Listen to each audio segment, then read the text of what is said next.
All right, let's jump right in. Today we're going deep on resilience. Figuring out how to turn those setbacks we all hit into, well, wins. Yeah, like springboards for growth. Exactly. We got this excerpt from the Forbes article, The Art of the Comeback. Pretty insightful stuff. Absolutely. And there's this one point really stuck with me about not letting setbacks weigh you down emotionally, Interesting. like accepting them as part of the journey. I see. Yeah. So to unpack that and help us figure out how to actually use it in our own lives, we've got our resilience expert here. Hey, great to be here. So that Forbes piece, it really hits on something important, setbacks. They're not failures, they're just like the price of admission. For doing anything worthwhile, right? Right. Think of any leader you admire. Their path wasn't a straight shot to the top, was it? No way. Bumps and detours for sure. Maybe even some crashes along the way, right? Totally. But they didn't quit. That's what sets them apart. Exactly. Those setbacks. Valuable data points, that's what they saw them as. So instead of that why me feeling, we should be asking, okay, what did I learn? Exactly. Like setbacks are a built-in feedback system, right? Yeah.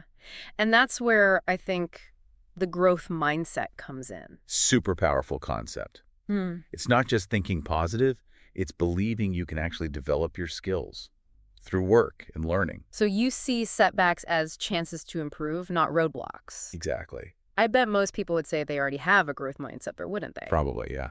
So how can we tell if we're really embracing it when things get tough? Great question. One way, pay attention to how you talk to yourself when things go wrong. Are you blaming yourselves, stuck in that I'm not good at this mindset? Or are you looking for the lesson, the opportunity? So are you growing from it or just getting stuck? Yeah. There's this researcher, Carol Dweck, really popularized the growth mindset. I've heard of her. She talks about the power of yet. Instead of saying, I can't do this, you add yet at the end.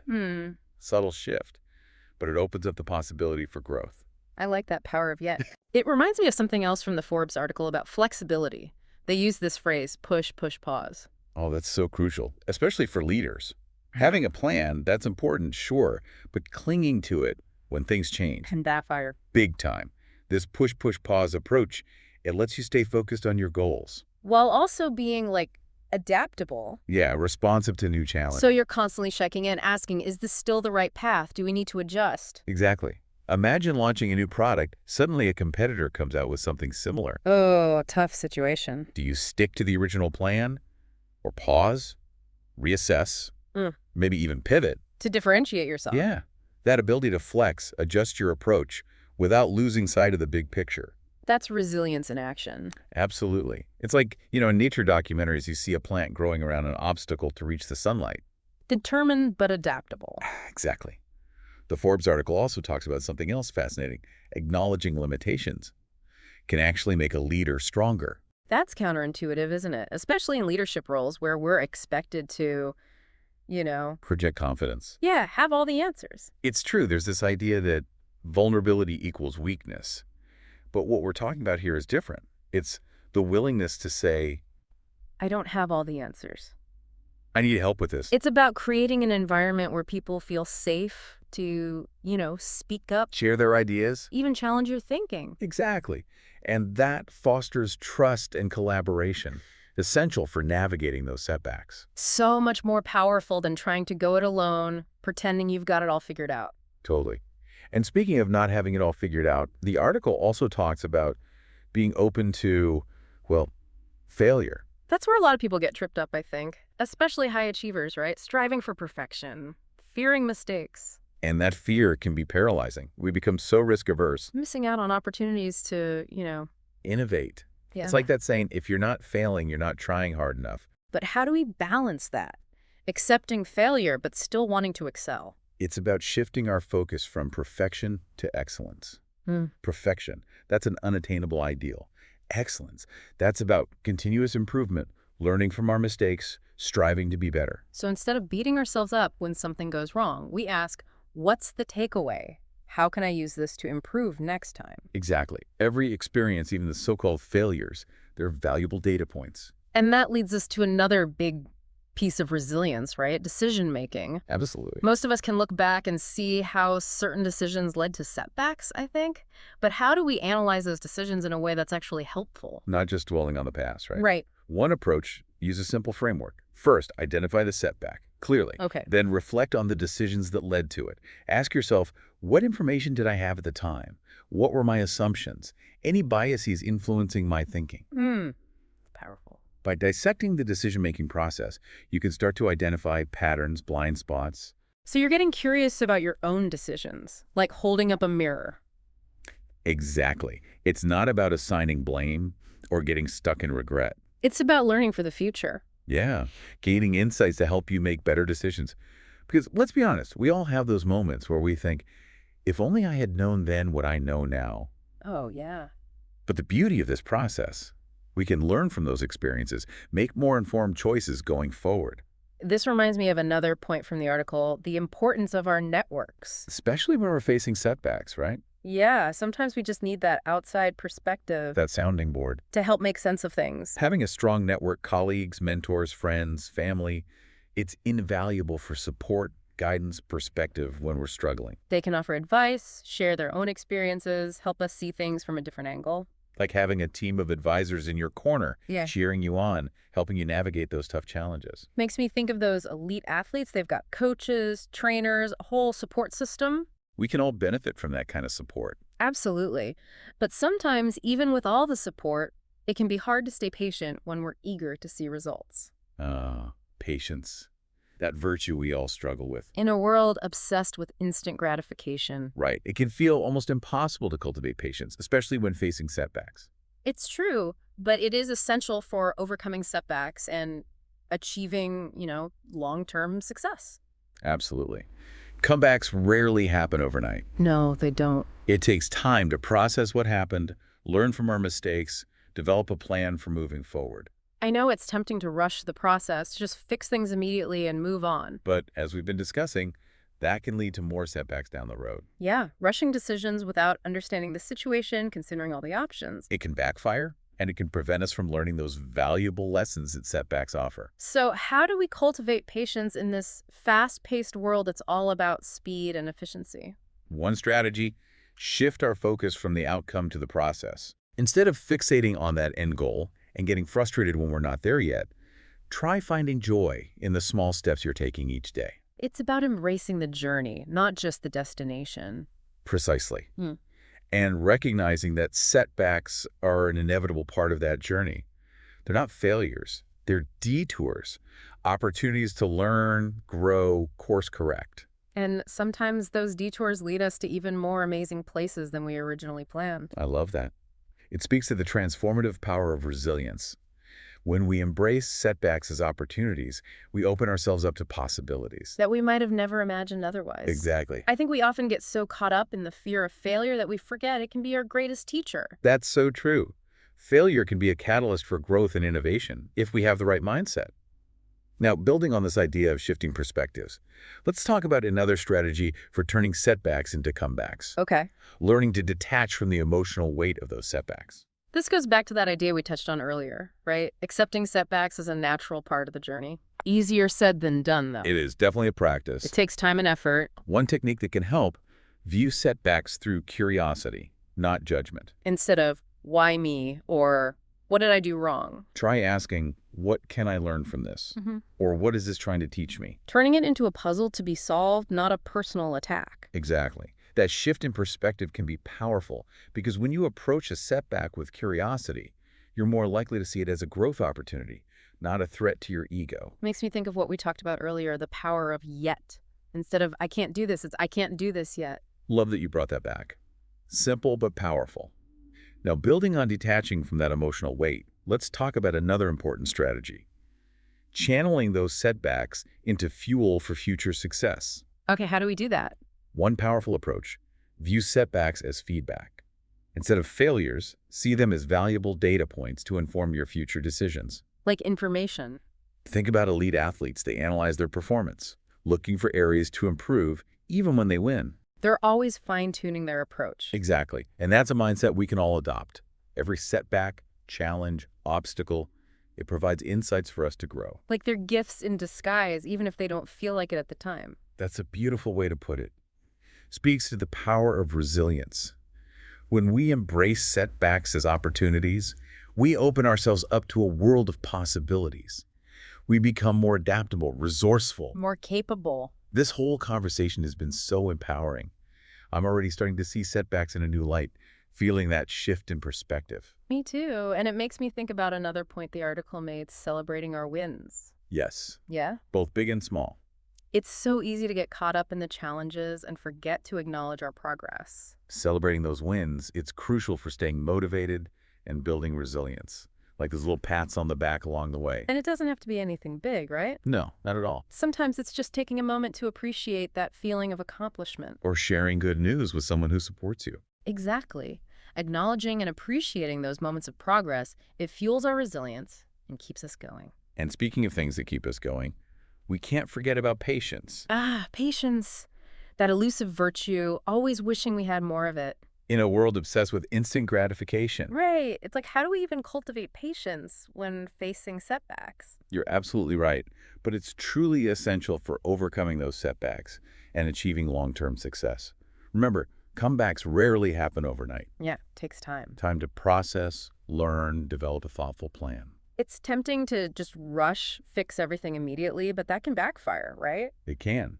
Rushing into decisions without understanding the situation, considering all the options, can set us back even further. And we miss those valuable lessons. Exactly. So how do we cultivate patience in this fast-paced world? Yeah, how do we slow down? One strategy, Right. shifting our focus from the outcome to the process. Okay, explain that. Instead of fixating on that end goal, feeling frustrated when we're not there yet, try finding joy and satisfaction in those small steps. It's about embracing the journey, not just the destination. Precisely. And recognizing those setbacks are a part of that journey. Not failures, detours. Opportunities. Yeah, to learn, grow, and course correct. Sometimes those detours lead to even more amazing destinations than we could have imagined. I love that analogy. It speaks to the transformative power of resilience. When we embrace setbacks as opportunities for growth, we open ourselves up to possibilities we might never have imagined otherwise. I think we often get so caught up in the fear of failure that we forget it can be our greatest teacher. That's so true. Failure can be a catalyst for growth and innovation if we approach it with the right mindset. Okay, so building on this idea of shifting perspectives, what's another strategy for turning setbacks into comebacks? Learning to detach from the emotional weight of those setbacks. This goes back to that idea we touched on earlier, accepting setbacks as a natural part of the journey, right? Right. But how do we actually detach from those feelings of disappointment, frustration, fear? It's definitely a practice, and it takes time and effort. But one technique that can be helpful is to view setbacks through the lens of curiosity rather than judgment. Interesting. Instead of asking yourself, why me? Or what did I do wrong? Try asking, what can I learn from this? Or what is this experience trying to teach me? Turning it into a puzzle, not a personal attack. Exactly. And that shift in perspective can be incredibly powerful, because when you approach a setback with curiosity, you're more likely to see it as an opportunity for growth rather than a threat to your ego. It reminds me of something we talked about earlier, the power of yet. Instead of saying, I can't do this, you add yet to the end. It's a subtle linguistic shift, but it opens up the possibility for learning and growth. Love that you brought that back. Simple yet powerful. Now, building on this idea of detaching from the emotional weight of setbacks, let's talk about another important strategy, channeling those setbacks into fuel for future success. Okay, I'm all ears. Tell me more about how we can actually use those setbacks to propel us forward. One powerful approach is to view setbacks as a form of feedback. Instead of failures. Exactly. See them as valuable data points that can inform your future decisions and actions. Think about those elite athletes we talked about earlier. They meticulously analyze their performance, looking for areas where they can improve, even when they win. So they're always learning, even from their successes. They understand that even in success, there are always lessons to be learned. And that's a mindset we can all adopt, regardless of our field or profession. Every experience, positive or negative, can teach us something. Every setback, every challenge, every obstacle we overcome provides us with valuable insights that can help us grow and evolve. It's almost like those setbacks are gifts in disguise, even though they might not feel like it at the time. That's a beautiful way to put it. And it speaks to the transformative power of resilience. When we can see them as opportunities. When we embrace setbacks as opportunities for growth, we open ourselves up to a world of possibilities. We become more adaptable, more resourceful, and more capable of achieving our goals, even in the face of adversity. This whole conversation has been so empowering. I'm already starting to see setbacks in a new light, and I can feel that shift in perspective starting to change the way I approach challenges. I'm so glad to hear that. And I think it's a perfect segue into our next topic, the importance of self-care in building resilience. Self-care. Because when we're facing setbacks, it's more important than ever to prioritize our well-being and make sure we're taking care of ourselves, both physically and emotionally. Makes sense. We can't pour from an empty cup, right? Exactly. And self-care isn't selfish, it's essential. It's recharging. It's about giving ourselves the time and space we need to recharge, to process our emotions, and to come back to challenges with renewed energy and focus. So what are some practical strategies we can use to make sure we're prioritizing self-care, especially when we're facing setbacks? One simple yet powerful strategy is to schedule regular breaks throughout the day, even if it's just for 5 or 10 minutes. Just to step away and clear your head. Get up from your desk, step away from your screens, and do something that helps you relax and de-stress. It's amazing how even a short break can make such a difference in our energy levels and ability to focus. It really can. And it's not just about taking breaks. It's also about making sure you're getting enough sleep, eating nutritious foods, and moving your body regularly. Those are the basics, but we often let those things slide when we're stressed. It's true. And that's why it's so important to be intentional about incorporating those self-care practices into our daily routines. It's like making a deposit into our resilience bank account. The more we invest in our well-being, the more reserves we have to draw upon when challenges arise. And speaking of drawing upon our reserves, I think it's time for us to talk about another crucial aspect of resilience, the power of positive self-talk. Okay, that's a big one. Because the way we talk to ourselves can have a profound impact on our ability to cope with setbacks and bounce back stronger. I think we all have that inner critic that can get a little too loud, especially when we're facing challenges. It's so true. And the first step is simply becoming aware of those negative thought patterns. What are those phrases or sentences that tend to pop into your head when things go wrong? Catch yourself in the act. Once you've identified those negative thought patterns, you can start to challenge them and replace them with more positive and empowering affirmations. So instead of "I'm such a failure," it's "I'm learning from this." Exactly. It's about intentionally shifting our inner dialogue from self-criticism to self-compassion. And it's not about denying the reality of the situation or pretending everything is fine when it's not. It's about choosing to focus on the positive, on our strengths, on the possibilities that lie ahead. Beautifully said. And it's a practice that takes time and effort, but it can have a profound impact on our resilience and our ability to thrive in the face of adversity. This whole conversation about positive self-talk has me thinking about the importance of mindset in general, because I think our mindset is ultimately what determines how we perceive and respond to setbacks. I completely agree. Our mindset is like a lens through which we view the world.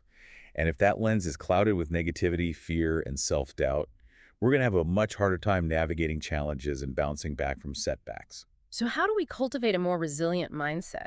What are some practical steps we can take to shift our perspective and start seeing setbacks as opportunities for growth? One powerful technique is to practice gratitude. It might sound counterintuitive when you're in the midst of a setback, but taking the time to acknowledge and appreciate the good things in your life can actually help shift your focus away from the negative and towards the positive. Like intentionally focusing on the good. Exactly. And gratitude isn't just about feeling good. It's also about rewiring our brains to focus on the positive. And that shift in focus can have a ripple effect on our thoughts, feelings, and behaviors. Absolutely. And another powerful way to cultivate a more resilient mindset is to surround yourself with positive and supportive people. This goes back to the importance of networks, doesn't it? The people we spend time with have a huge impact on our outlook and our ability to cope with challenges. It's true. If you're constantly surrounded by negativity and pessimism, it's going to be much harder to maintain a positive and resilient mindset. But if you surround yourself with people who are supportive, encouraging, and optimistic, it's going to be much easier to navigate challenges and bounce back from setbacks. It's like having a team of cheerleaders in your corner, reminding you of your strengths and helping you see the possibilities, even when you're struggling. And speaking of struggling, I think it's time for us to address the elephant in the room, the emotional toll that setbacks can take on us. Yes, it's so important to acknowledge and validate those feelings of disappointment, frustration, anger, or even sadness that often accompany setbacks. Those feelings are real. It's natural to feel those emotions, and it's important to allow ourselves the time and space to process them. I think sometimes we try to suppress those negative emotions, to just push them down and pretend they're not there. but that can actually backfire and make things worse. Absolutely. It's like trying to hold a beach ball underwater. Eventually, it's going to pop back up with even more force. So, how do we process those difficult emotions in a healthy and productive way? What are some strategies for dealing with that emotional fallout from setbacks? One approach is to practice mindfulness. Mindfulness, okay. It's about paying attention to our thoughts and feelings without judgment, simply observing them as they arise and pass away. Like creating some distance between ourselves and those emotions so we're not so overwhelmed by them. Exactly. And mindfulness isn't about trying to get rid of those negative emotions. It's about acknowledging them, accepting them, and allowing them to pass through us without getting swept away by them. Like watching clouds drift by in the sky. They come and go, but the sky remains. That's a beautiful analogy. And another powerful strategy for processing difficult emotions is to express them creatively. I love that. Whether it's writing, painting, dancing, or playing music, creative expression can be such a cathartic and healing experience. It really can. And Yeah. it's not about being a good artist or writer. It's about using creativity as a tool for self-expression and emotional release. Giving those emotions a voice. Exactly. And sometimes simply talking to someone you trust about how you're feeling can be incredibly helpful. That goes back to the importance of having a strong support system. Absolutely. It's so important to have people in our lives who we can confide in, who will listen without judgment, and who will offer support and encouragement. And sometimes professional help can be incredibly beneficial as well. I couldn't agree more. I think there's still a stigma around seeking therapy or counseling, but it's so important to remember that it's a sign of strength, not weakness, to reach out for help when you need it. And just like we take care of our physical health, it's equally important to prioritize our mental and emotional well-being. This whole conversation about emotional resilience has been so insightful. And when we develop that emotional resilience, we're better equipped to handle any challenge that comes our way. It makes me wonder, we've been talking about individual resilience, but what about collective resilience? How can we foster a culture of resilience within our teams, organizations, and communities? That is such a vital question. It's like we don't exist in a vacuum, right? Our resilience is interconnected with the resilience of those around us. Exactly. So how do we create that collective resilience that can support us through individual and shared challenges? Yeah, one thing that comes to mind is open communication and psychological safety within teams. I love that you brought that up. When people feel safe to speak up, to share their ideas, to admit mistakes without fear of judgment or retribution, that's when the magic happens. It creates trust and collaboration. Absolutely. Because when people feel safe to be vulnerable, they're more likely to take risks, to innovate, to learn from their mistakes, and to support each other through challenges. It creates this sense of shared responsibility for success and a willingness to help each other up when someone stumbles. Exactly. And that's what collective resilience is all about. It's about recognizing that we're all in this together and that we're stronger together than we are alone. It's about creating a culture where setbacks are seen not as failures, but as opportunities for learning, growth, and innovation. Beautifully said. And it's about celebrating each other's successes and offering support and encouragement when things get tough. This whole conversation has been so inspiring and thought-provoking. I'm walking away with a renewed sense of hope and a deeper understanding of what it truly means to be resilient. I'm so glad to hear that. And I hope our listeners feel empowered to embrace their own setbacks as opportunities for growth and to cultivate a more resilient mindset, both individually and collectively. Before we wrap up, I want to circle back to something you mentioned earlier about the importance of detaching from the emotional weight of setbacks. I'm wondering if you can share any specific techniques or practices that have been helpful for you in cultivating that emotional detachment. That's a great question. One practice that I found incredibly helpful is journaling. Yeah, I've heard that can be helpful. Taking the time to write down my thoughts and feelings, especially when I'm feeling overwhelmed or stressed, helps me process those emotions and gain clarity. Like you're creating space between yourself and those emotions. Exactly. And journaling isn't just about venting or complaining. It's about exploring those emotions with curiosity, compassion, and a willingness to learn from them. Turning those difficult experiences into valuable data points. Precisely. And another practice that has been helpful for me is meditation. Meditation, okay. Taking even just a few minutes each day to sit in stillness, to focus on my breath, and to quiet my mind has had a profound impact on my ability to manage stress, regulate my emotions, and cultivate a sense of inner peace. Like training your mind to be more resilient. Exactly. And meditation isn't about emptying your mind or achieving some kind of blissful state. It's about cultivating awareness, acceptance, and compassion for ourselves and our experiences. It's about creating a space of stillness and calm within ourselves, even amidst the chaos and uncertainty of life. Beautifully said. And that inner stillness is ultimately where resilience resides. I love that. And I think it's a perfect note to end on. Thank you so much for sharing your wisdom and insights with us today. This conversation has been truly transformative. It's been a pleasure. And I hope our listeners feel empowered to embrace their own setbacks as opportunities for growth and to cultivate a more resilient mindset, both individually and collectively. Before we wrap up, I want to leave our listeners with a final thought. We've talked a lot about the importance of mindset, but actions speak louder than words. What's one small step you can take today to apply these principles of resilience to your own life? What a great question to leave our listeners with. So reframing, it's all about taking those setbacks and, well, choosing to see them through a different lens. So not just dwelling on the negative. Right. Not pretending it didn't happen, but actively looking for the good, the potential benefits within the difficulty. Okay, I'm with you, but what does that actually look like, in real life? Sure, imagine you've poured your heart into a project, maybe a new venture, and despite all your effort, It flops. it doesn't take off. Yeah. That initial reaction, it's natural to feel disappointed. Oh, yeah, self-doubt, that what went wrong It's feeling. common. But instead of letting those negative emotions take over, what if you paused? Hmm. Ask yourself a few questions like, what did I learn? What skills did I develop along the way? How can I use this feedback to do better next time? You're looking for the silver linings. Exactly. And it's not just about feeling better. It's about extracting valuable lessons that can actually fuel your future success. Sometimes those setbacks even lead to unexpected breakthroughs. Like those happy accidents. Right, like the Post-it note. You know that story. Hey. It was a failed attempt at a super strong adhesive. Huh. But instead of tossing it out, the scientists saw its potential for something else. And the rest is history. Classic example of reframing. That failed product, a global phenomenon, revolutionized how we work. Amazing. This reframing idea makes me think about celebrating our wins, too. Yes, big and small. It's easy to get caught up in the challenges and forget to acknowledge our progress. Celebrating those wins, no matter how small, it's crucial. Keeps us motivated, builds resilience. Like giving ourselves a pat on the back, right? It doesn't have to be anything fancy. Exactly. The key is to acknowledge and appreciate those moments of progress. They fuel our resilience, inspire us to keep going, even when things get tough. And speaking of tough, Uh-oh, here it comes. patience. That word. The one we all want more of. Especially in a world that's all about instant gratification. Cultivating patience, especially when facing setbacks, it can feel almost impossible. But it's so important. Absolutely essential for overcoming those setbacks and achieving long-term success.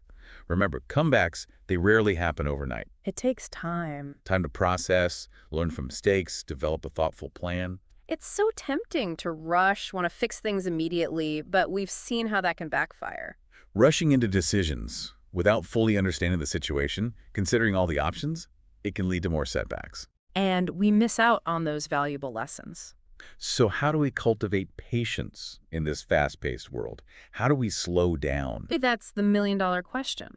One strategy, shift our focus from the outcome to the process. Instead of fixating on the end goal, getting frustrated when we're not there yet, Okay. try to find joy and satisfaction in those small steps you're taking each day. Embracing the journey, not just the destination. Precisely. Mm-hmm. And recognizing that setbacks are a part of that journey. They're not failures. They're detours, opportunities to learn, grow, course correct. Sometimes those detours lead us to even more incredible destinations than we could have imagined. Absolutely. It's like when you get lost while traveling, can be frustrating at first, Sure. but sometimes you stumble upon hidden gems you would have never found if you'd stuck to the original plan. I love that analogy. It speaks to the transformative power of resilience. It's about being open to the unexpected. When we embrace setbacks as opportunities for growth, we open ourselves up to possibilities we might never have imagined otherwise. I think we often get so caught up in the fear of failure that we forget it can be our greatest teacher. So true. Failure can be a powerful catalyst for growth and innovation if we approach it with the right mindset. So much of this comes back to mindset. It really does. Now, building on this idea of detaching from the emotional weight of setbacks, let's talk about another important strategy: channeling those setbacks into fuel for future success. Okay, how do we actually use those setbacks to propel us forward? One powerful approach is to view setbacks as a form of feedback. Okay. Instead of seeing them as failures, see them as valuable data points that can inform your future decisions and actions. Think about those elite athletes we talked about earlier. They analyze their performance, looking for areas to improve. Even when they win? Even when they win, they understand that even in success, there are always lessons to be learned. And that's a mindset we can all adopt. Always be learning. Every setback, every challenge, every obstacle we overcome provides us with valuable insights that can help us grow and evolve. It's almost like those setbacks are gifts in disguise, even though they might not feel like it at the time. That's a beautiful way to put it. And it speaks to the transformative power of resilience.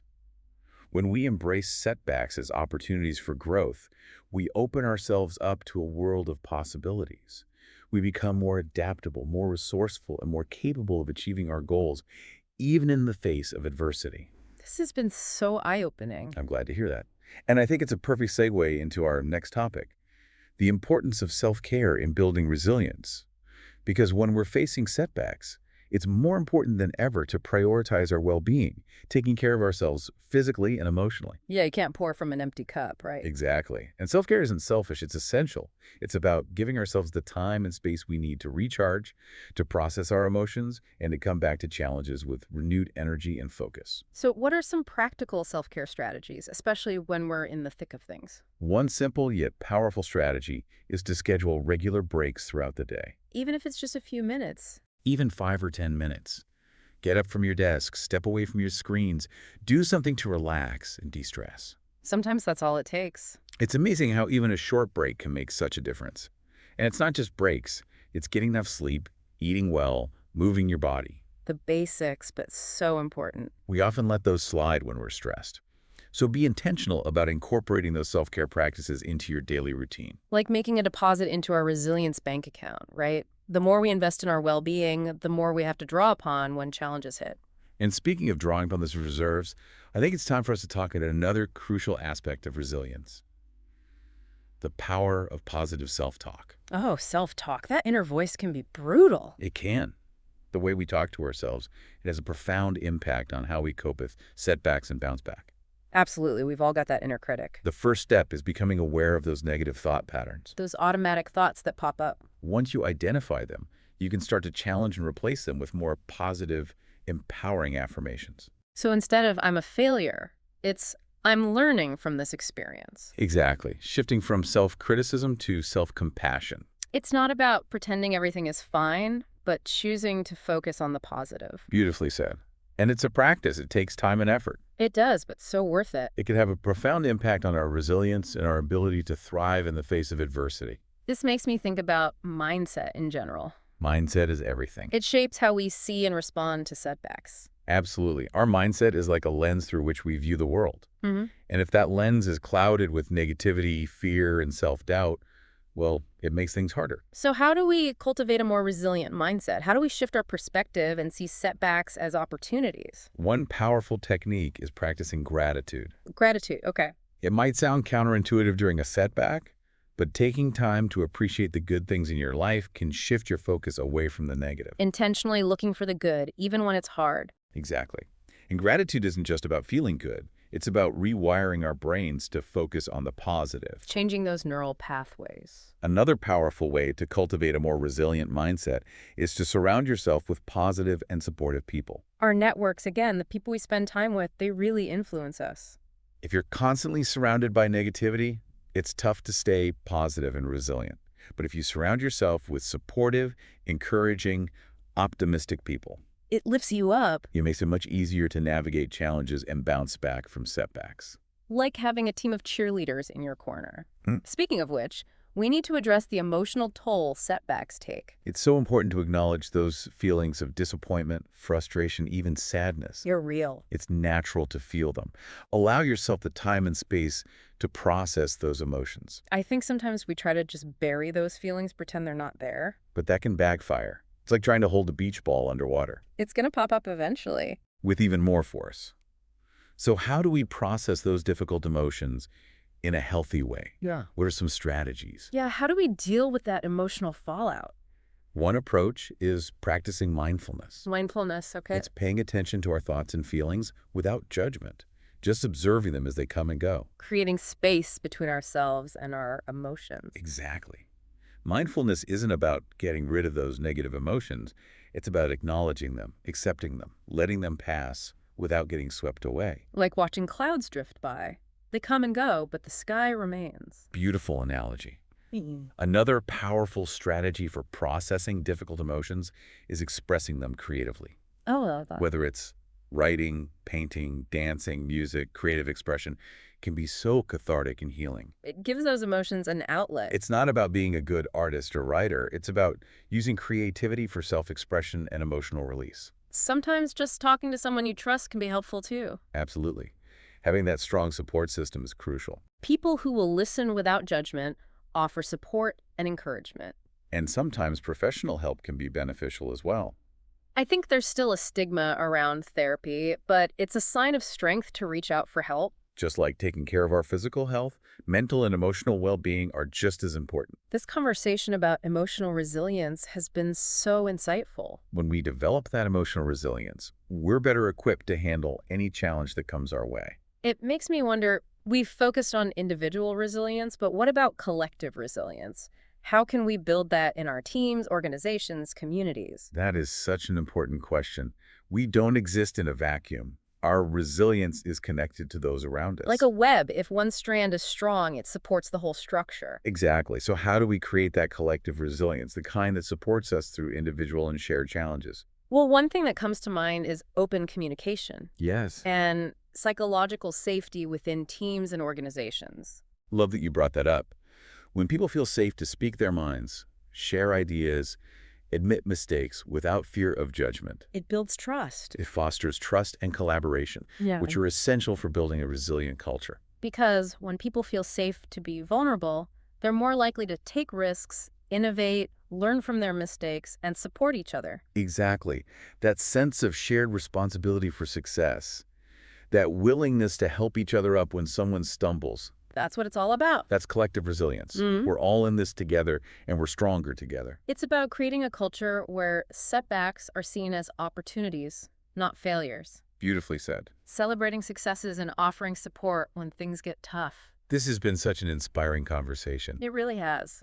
I'm leaving with a deeper understanding of what resilience truly means. I'm so glad to hear that. And I hope our listeners feel empowered to embrace their own setbacks and cultivate a more resilient mindset. Before we move on, I want to go back to detaching from the emotional weight of setbacks. You mentioned it earlier, and I'm wondering if you can share any techniques that have helped you cultivate that emotional detachment. That's a great question. One practice that's incredibly helpful for me is journaling. Taking time to write down my thoughts and feelings, especially when I'm stressed, helps me process those emotions and gain clarity. It helps you get some perspective. Exactly. And journaling isn't just venting. It's about exploring those emotions with curiosity, compassion, and a willingness to learn from them. Turning those tough experiences into valuable insights. Precisely.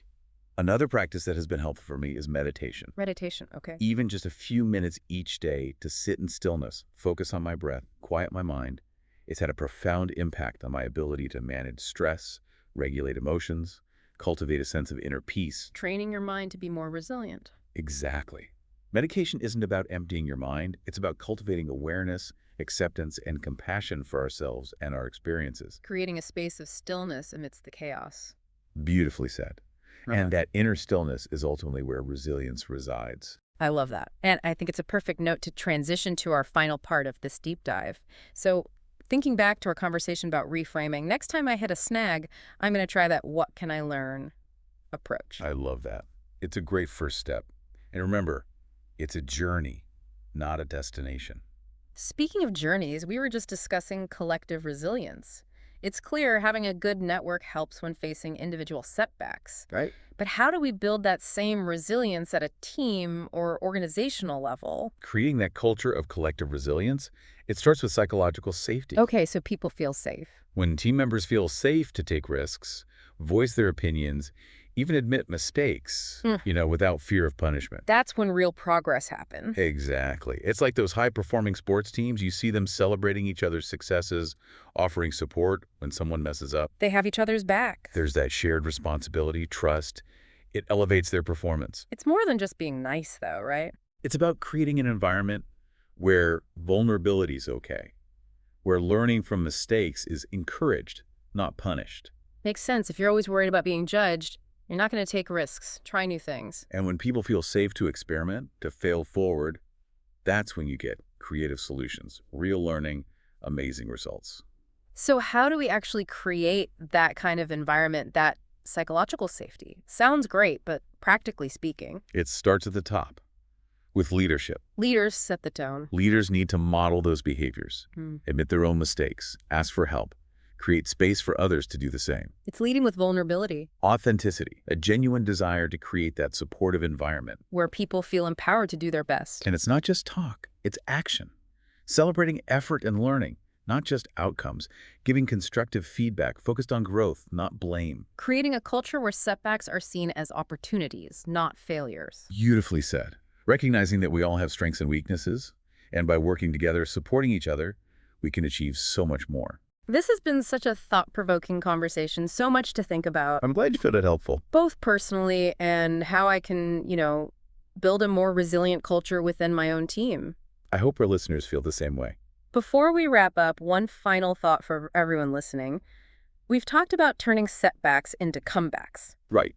But what if we took it a step further? I like where this is going. What if we saw setbacks not just as opportunities for growth, but as essential parts of success? Interesting. Shifting our perspective to see setbacks as, well, necessary. Instead of something to avoid, we embrace them as part of the process. Like those kintsugi bowls, those Japanese ceramics repaired with gold. Yeah, I've seen those. They're beautiful. The cracks are highlighted, celebrated as part of what makes the bowl unique. They tell a story. Exactly. Our setbacks, our imperfections, they're part of what makes us who we are. They add depth, and they can become sources of strength and resilience. What a powerful way to reframe how we see setbacks. I hope that image resonates with our listeners. I think it will. Thank you so much for joining us today for this deep dive into resilience. It's been my pleasure. Really enjoyed the conversation. And to everyone listening, remember, setbacks are inevitable, but they don't have to define you. Embrace the challenges. Learn from your experiences. And never stop believing in your ability to bounce back stronger than ever. Until next time, stay resilient.